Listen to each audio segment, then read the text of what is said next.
It is Tuesday morning, hobby news. I'm excited to be here with you. Stick around.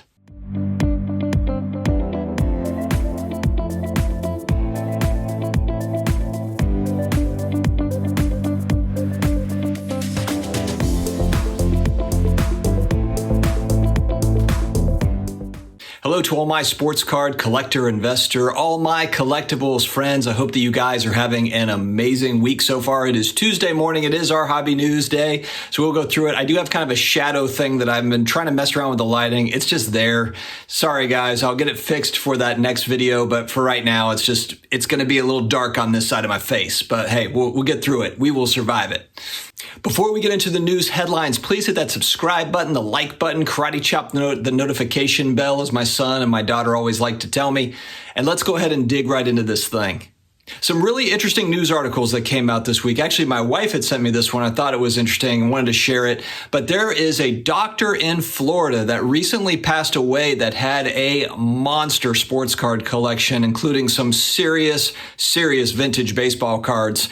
And his stuff is going up for auction. And they're talking about how it might be north of $20 million, this guy's collection. And one card in particular, there is speculation, of course, by the auction house president. It's his job to sell cards, all right? So, but there's a 1933 Gaudy Babe Ruth number 53 that is what he is saying is the finest condition that he has seen, or the finest one known. And he thinks it's possible that it breaks that $5.2 million record shared by the LeBron James RPA and also the Mickey Mantle, the 52 Topps Mickey Mantle that was sold for $5.2 million. It's going to be interesting to watch, man. There's some wild sales out there. But again, if you're looking at some of the most scarce cards out there, it's not a total shock. You know, it's just not. If you want to check it out, if you've got 20 mil that you've got just the kind of laying around, Memory Lane Auctions is the auction house that's going to be auctioning that stuff off. I'm sure there's going to be some amazing sales, and I'm going to take a look at it just to see, you know, the cards that are in it. I'm sure there's some really beautiful cards. I mean, I might throw a couple mil at it, you know, the usual Saturday night. All right, have got a shout out here. There are some really good retro t-shirt options online right now. And I'm not even talking about any particular company. There's one company that I like that has good quality t-shirts. I'm not a sponsor or anything of them, but Homage is the name of this company. They have some pretty cool shirts, but I also found recently a Blades of Steel t-shirt online on eBay, actually. And if you guys don't remember Blades of Steel, this was like the all-time best hockey game for the original Nintendo.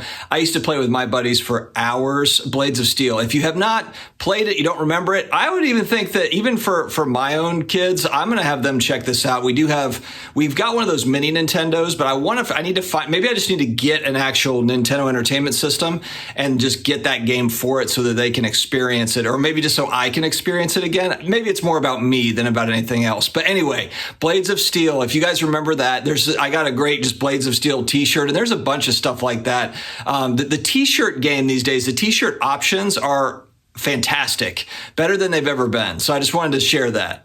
Yahoo Sports, the same media outlet that broke that story about the Florida doctor that had recently passed away, that was selling his collection, his estate, selling his collection, also had a pretty good article too that came out, and it was titled Chaos in $6 billion Collectibles Industry. What happens when leading sports grading service shuts down amid the boom? And of course, they're referring to PSA. And I was actually thinking about that. I was like, hey, wait a second. When did prices start to kind of move downward? And look, I mean, we all know that February was a red hot month for sports cards. And even the beginning of March, you could say like first week of March. And then I would say like middle of March is when it started to kind of taper off to some degree. PSA closed down right at the end of March. So I'm kind of wondering, was it something that was kind of heading, kind of just simmering a little bit, slowing down? And then when PSA had shut down, was that kind of like, a marker? Was that like an event that kind of just got people out, for the time being, because they're all waiting on PSA to come back? Is that where we've seen a little bit of a lull in kind of, I wouldn't say hobby interest, because there's plenty of interest out there, obviously, but it's so segmented. You've got really high end stuff. You've got mid-level stuff that's very popular, that's still very popular. And there's still some lower end stuff as well that's popular. So, I mean, it's very, very segmented. But as a whole, we've seen prices come down on stuff that's a little bit more accessible, I guess. Not even just like base cards, not just like base rookie cards. That is a part of that that group. But there's also other cards as well, some parallels that have come down and everything else. So depending on the players, the sets, the years, and all that. So, yeah, I was just thinking about that. I was like, I wonder if that was, kind of something that it spurred that on. And then when PSA reopens, does that give a surge to sports cards again? I have to believe that there's, that there's going to be a positive impact. Could be totally wrong. Maybe not. But I think that PSA opening up, and maybe if they do have speedier turnaround times, if there's some good news kind of on the back of that, they're really executing on turnaround times, pricing, whatever. I think that that's going to be a plus. When we talk about, the ups and downs in the market, there's going to be ebbs and flows. You would have to think that there's going to be some sort of a positive outcome of PSA reopening again. What's going on with retail sports cards? Retail sports cards at Target, Walmart, they're kind of in flux.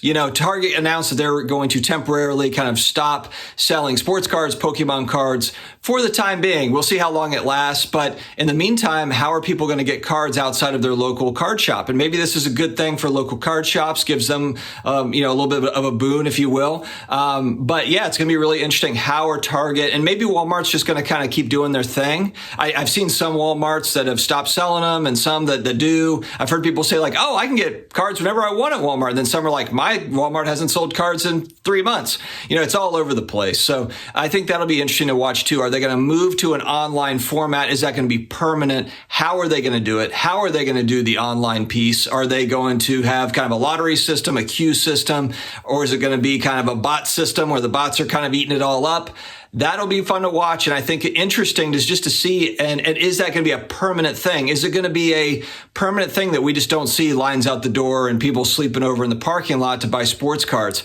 I don't know. I really have no idea. I mean, I think that Target and Walmart want that business, but they just don't want it. The demand is so high, it's at a fevered pitch. I joke about, I put videos up about Cabbage Patch dolls in the 80s and people swarming stores trying to get that stuff. And it's kind of along the same lines. It's that fever pitch to try to get that stuff. So, what was the toy like, Tickle Me Elmo, or these Christmas toys that come out where everyone's going ballistic in the stores trying to find them. It reminds me of that a little bit. So, and not to say, look, I know there's a lot of guys, gals that go and wait patiently in line and are good, solid people. And look, they just can't get, and it just happens. There's going to be some bad apples out there that ruin it for everybody. And that's kind of what happened here with this. So what will happen to retail sports cards is something that we're watching closely and we'll report on as it comes. Congrats to the recent Basketball Hall of Famers. Kobe Bryant, Kevin Garnett, and Tim Duncan were the big names that were just inducted